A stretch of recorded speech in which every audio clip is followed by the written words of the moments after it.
Assalamualaikum and good evening. You're tuning in to 7Edition. I'm Ras Adibarat and these are tonight's top stories.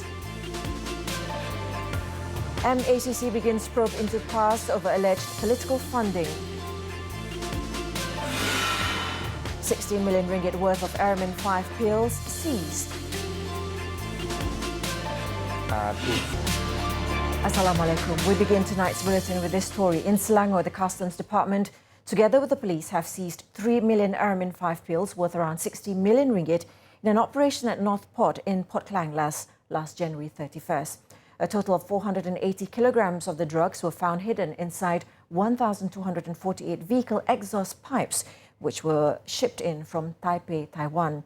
Police have also arrested a 26-year-old suspect, a director of a company, and did not rule out that more arrests will be made in the future. Seorang suspek telah ditahan dan telah direman selama 5 hari, ya, sehingga 13 Februari. Jadi siasatan masih lagi diteruskan dan anggaran nilai dada yang kita rampas ni adalah dianggarkan sekitar 60 juta, ya, yang mana agak besar dan sekiranya ia terlepas ke pasaran, ia boleh digunakan, ya, oleh hampir 300,000 individu. This haul so far this year was made possible with the help of sniffer dogs, which detected the drugs during the operation. It was understood that the drugs arrived at the port in a 20-foot container last December, with no one coming forward to claim it. The case is being investigated under the Dangerous Drugs Act.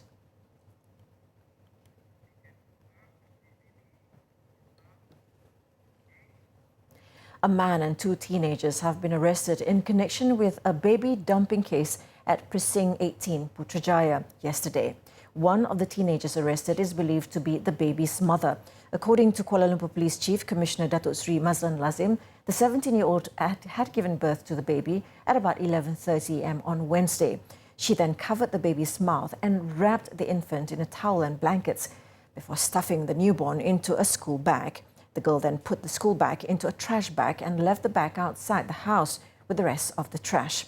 Following investigations, authorities arrested the girl, her 17-year-old boyfriend and her father, aged 43. The case is being investigated under Section 318 of the Penal Code for concealing a birth and secretly disposing of it.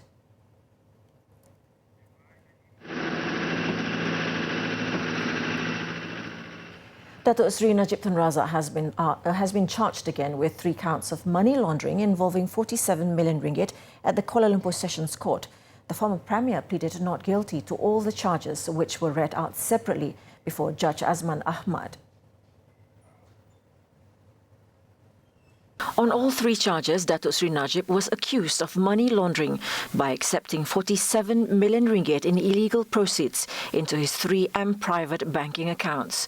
The offences were allegedly committed at M Islamic Bank Berhad at the M Bank Group building on Jalan Raja Chulan on July 8, 2014.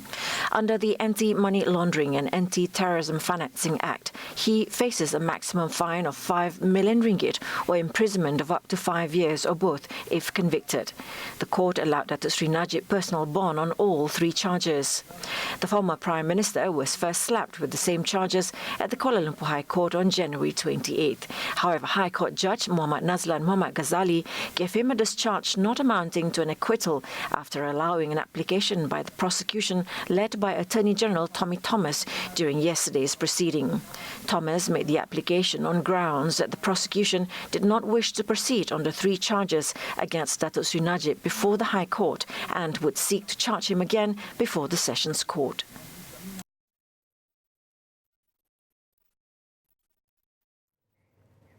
The Inland Revenue Board, LHDN, has agreed to reduce penalty rates for taxpayers who have overseas bank accounts but with income generated in Malaysia.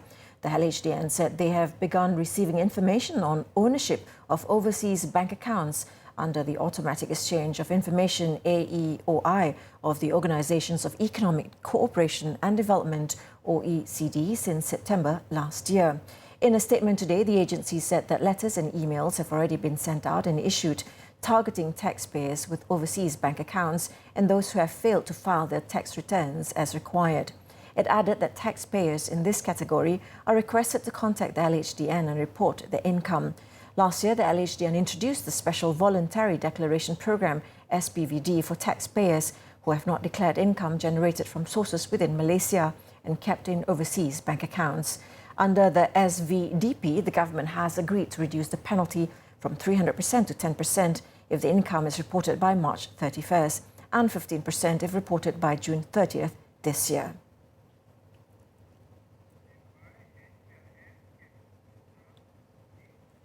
Moving on, the Malaysian Anti-Corruption Commission, MACC, has started its probe on PAS regarding allegations that the party had received 90 million ringgit from One Malaysia Development Berhad 1MDB funds. This after 3 present and former leaders of the party were summoned to the MACC offices to have their statements recorded. The trio comprised of former PAS Deputy President Datuk Dr. Nasharuddin Mat Isa, its former Vice President Datuk Husam Musa and current Party Central Committee member Nik Muhammad Abdul Nik Aziz. Datuk Nasharuddin arrived at the MACC headquarters in Putrajaya at around 8:40 a.m. He was spotted leaving the building around noon for Friday prayers before continuing with the investigations. Saya amat puas hatilah dengan SPRM dan pertemuan tadi, dan harapan kitanya adalah supaya kita biarkan SPRM untuk melaksanakan tugas mereka, dan saya amat berterima kasih kerana diberi peluang kepada SPRM hari ini untuk membuat penjelasan dan juga dengan bukti-buktinya. Apabila SPRM diberikan ruang selepas ini untuk membuat siasatan, saya harap semua pihak, contohnya mereka yang mengatakan ada bukti dan sebagainya, untuk tampil ke depan dan bawa bukti-bukti tersebut. It was reported in 2017 that Datuk Nasharuddin had allegedly received funds from SRC International Sendirian Berhad, a former 1MDB subsidiary. The former PAS leader, however, denied the allegation, calling it baseless and irrelevant. He added that the statements against him were also a gross defamation to both him and the Islamic Party.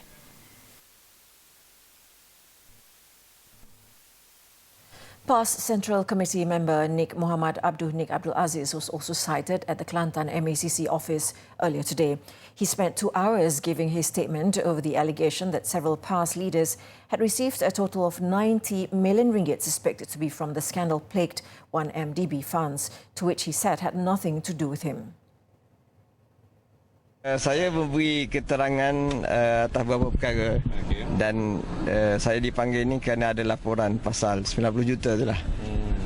So saya fikir mereka yang buat laporan terhadap saya tu salah orang kot. So saya buat kenyataan saya tak ada maklumat pasal 90 juta. Itu je. Pasal rakaman tu dia ada tanya juga. Dan saya jawab pendeklah benda tu tak ada kaitan. Dengan saya, dan saya dah jawab sebelum ni bahawa benda tu adalah karut, fitnah dan sebagainya. Nik Muhammad Abdul, who is Bachuk Member of Parliament, arrived alone at the anti-graft body's headquarters on Jalan Lundang at about 10:20 a.m.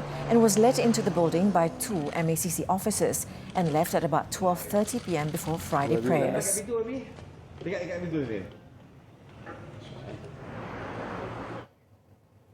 Now, Amanah's Vice President, Datuk Husam Musa, who was among those summoned by the MACC, however, did not show up at the anti-graft office today. He explained that he was called in for his previous role as PAS Vice President, but he was not informed of the matter, despite MACC officers visiting his residence in Kelantan earlier this week.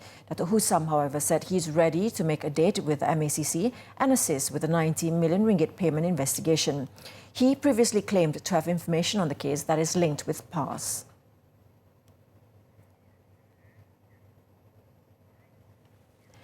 In Terengganu, PAS President Datuk Seri Abdul Hadi Awang wants the MACC to not just investigate his party's finances, but also that of all other political parties. He also stressed that his party would give its full cooperation to the MACC, urging the Commission to exercise fairness by giving a similar treatment to other political parties, particularly DAP and Parti Amanah Rakyat.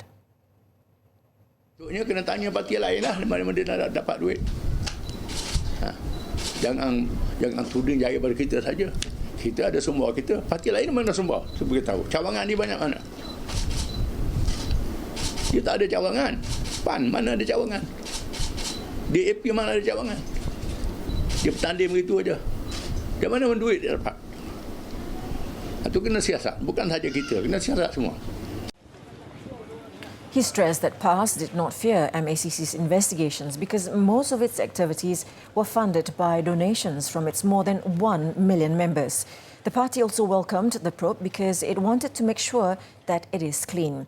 The investigation comes after PAS announced it had settled their defamation suit against Sarawak Report editor Claire Rewcastle-Brown, who claimed the party had received money from UMNO. Commenting on the out-of-court settlement, Datuk Sri Hadi said both parties agreed to drop the case and PAS view this as a moral victory for them.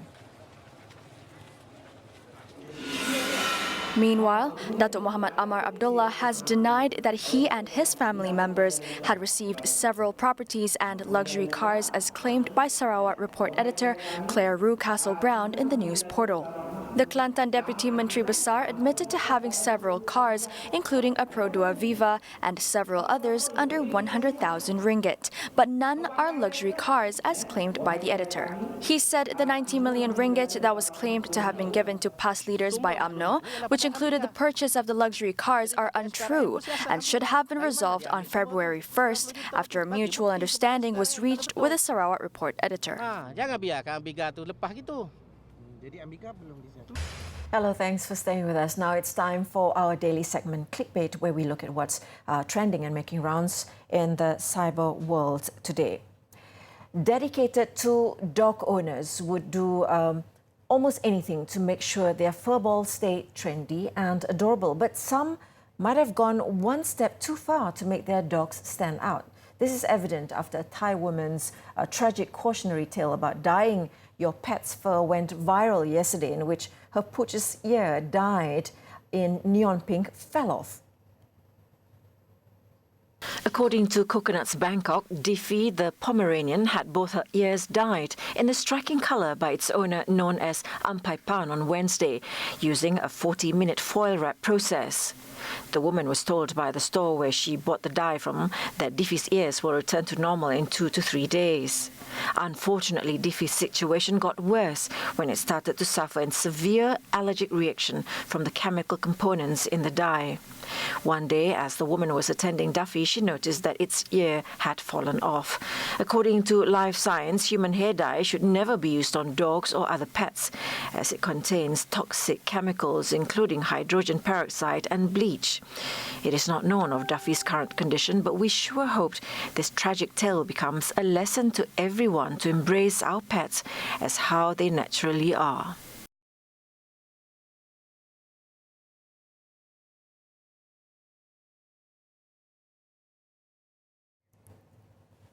Some people just won't own up to their mistake. In neighbouring Indonesia, a motorcyclist in Jakarta went into a tantrum frenzy and ravaged his own motorbike on Thursday after a policeman ticketed him for wrong-way driving. The hostile clip went viral after it was uploaded yesterday by Instagram account at JKT Info, which raked in over 1.4 million views. Upon noticing that the road user riding against traffic flow, a policeman stopped the man identified as Adi Saputra. The cop then issued the 21-year-old a ticket which angered Adi and surprisingly drove him into a man-child mode, senselessly annihilating his own two-wheeler. According to the cop, on top of Adi's wrong-way driving violation, the motorcyclist was also not wearing a helmet and failed to present his driving license as well as a vehicle registration document. Police have confiscated the poorly damaged motorcycle and promised to return it to Adi once he is able to show the necessary papers.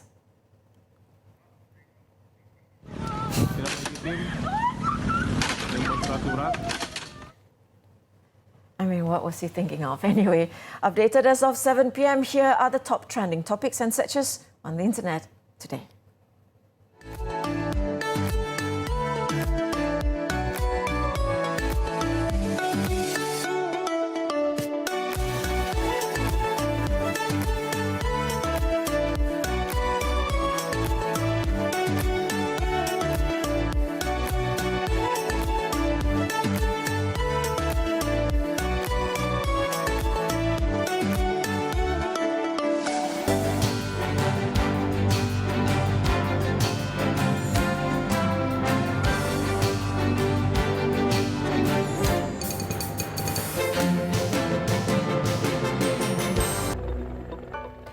In less than a year, Malaysia will be waking up to a new demographic that comes with challenges. The number of people aged 60 and above is expected to reach 3.5 million by 2020, about 10% of the country's population. And the figure is expected to rise to 6.3 million in 2040. Federation of Reproductive Health Associations Malaysia President Dr. Kamaruzaman Ali said one of the problems Malaysia faces is coping with a short transition period compared with other countries. In an interview with the New Straits Times, he said whatever mechanism available needs to be in place and ready for use once 2035 comes. Despite having many pension schemes, the elderly are already spending all their pension within the first few years of retirement, mainly due to health issues. And while Malaysians are fortunate to have insurance schemes and universal health coverage at a nominal sum, the cost of medical coverage is increasing. Given this, the government would need to look at a more sustainable mechanism, also extending the safety nets to those in rural areas to include farmers, rubber tappers, and fishermen who are most vulnerable in years to come.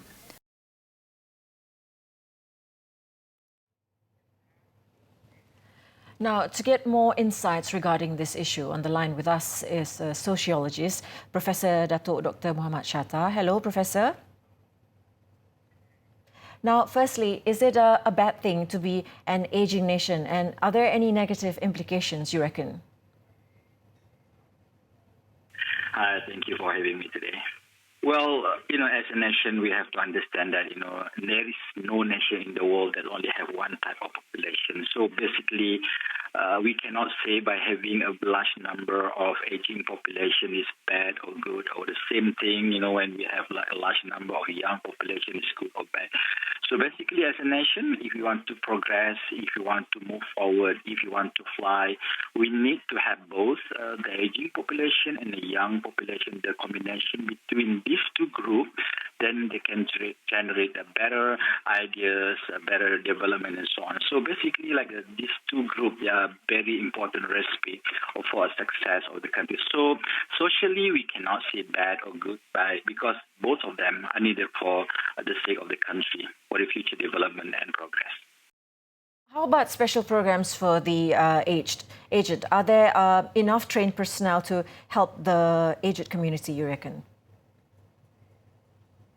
Well, Malaysia, we are still being considered as a young population because the majority of the people are still at the age below 50.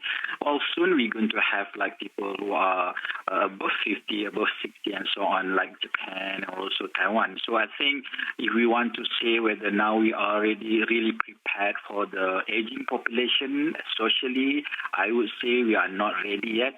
So therefore, to prepare for the next 10, 15 years, we need to develop or to train people, young people, so that they can cater for this type of group. And of course, if we are looking at what's happening in Taiwan, for example, they have their own group, the senior students, they create their own group and association, so that they can take care among them, they can organize activities so that they can keep their life busy and entertaining and so on. So again, if you are talking about preparing, we need to start now to prepare the young generation, especially to face all this type of society, because one, we have moving towards the aging population, like it or not, we have to face them in a very effective way, because otherwise it may create some problem. Now, Prof, regarding reports on the elderly using up their life savings in the first few years of retirement, what can be done to provide a safety net for them, especially those in the rural areas? Well, as a society in this country, regardless whether we are Malay, Chinese, or Indian, we need to take care of our own parents, the aging population. So we are not a country where we love to send parents to the elderly home or folk home and so on. So I think one of the best ways in order to keep or to avoid that incident from happening among the elderly people or the aging population is every single parent, especially the kid, they need to learn how to take care of their parents. Because, program in the Malay culture, for example, of course, when we were kids, when we were small, and the parents were taking care of us really good.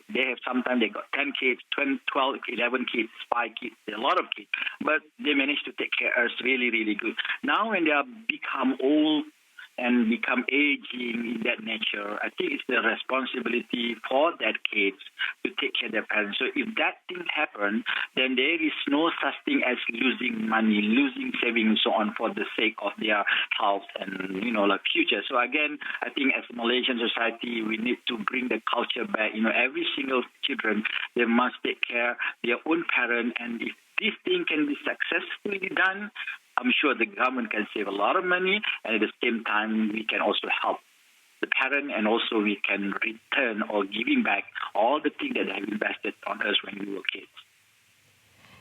Thank you, Professor. Thank you, Professor Dr. Muhammad Shatta, for this insights. Now, that's all the time we have for you this evening. As many still are on their holiday break, celebrating Chinese New Year with their loved ones, we leave you with visuals of a lion dance performance at the One World Hotel here in Petaling Jaya to wrap up 7 Edition. I'm Ras Adibaratzi. Thanks for watching, and till we meet again. Assalamualaikum and good night.